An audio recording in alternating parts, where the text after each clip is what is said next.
by the Justice Department this year, a few lawyers who prosecuted Capitol rioters have found their way back to public service. NPR's Carrie Johnson met them in their office near Washington, D.C. Inside a sunny conference room in Arlington, Virginia, Isha Yasevich describes the unlikely start to her year. I actually received an invitation to the inauguration as a personal guest of JD and Usha. Her classmates at Yale Law School are now Vice President J.D. Vance and his wife. Yasevich says she could not attend the ceremony. That night, President Trump pardoned almost everyone who stormed the Capitol 4 years ago.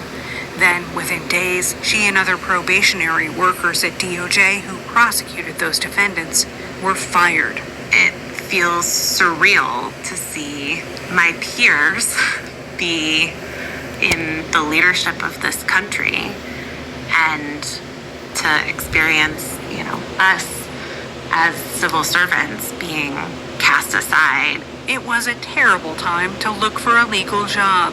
Yasevich says she could not even get a meeting, despite fielding weekly calls from recruiters before she went to work for the government. The new president slapped executive orders on big law firms that hired people who investigated him, barring attorneys from federal buildings and yanking their security clearances. And I think a lot of firms felt that hiring us would open them up to similar risks. That's Carolyn Jackson. She also prosecuted January 6 cases before she was fired by email in late January. In all, new leaders at the DOJ terminated more than a dozen prosecutors, just as they prepared to take on new jobs, handling violent crime cases in D.C.'s municipal court. The White House says the president has enormous power over the federal workforce and can fire those workers under that broad authority. Again, Carolyn Jackson. Recently, I think they brought in 20 JAG officers to D.C. Superior Court because they were so understaffed. And we were looking at each other thinking 15 of us just got fired when we had finished training for that exact job. You didn't have to bring in JAG officers to do the job that we were ready, willing, and able to do.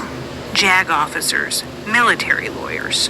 Sarah Levine, another fired January 6 prosecutor, worked her phone. When we were fired, I reached out and said, hey, I don't suppose you have any positions open. Levine called her former boss. Parissa Daigani-Tofty is the elected Democratic Commonwealth Attorney in Arlington, Virginia. And our whole job as prosecutors is to do justice and to do it without fear or favor. And in my mind, there's no better example of people who were doing that than the people who were working in the Capitol Siege Division. Before long, Sarah Levine was back on the job in Virginia. I've handled more than I can count shopliftings at the Pentagon City Mall.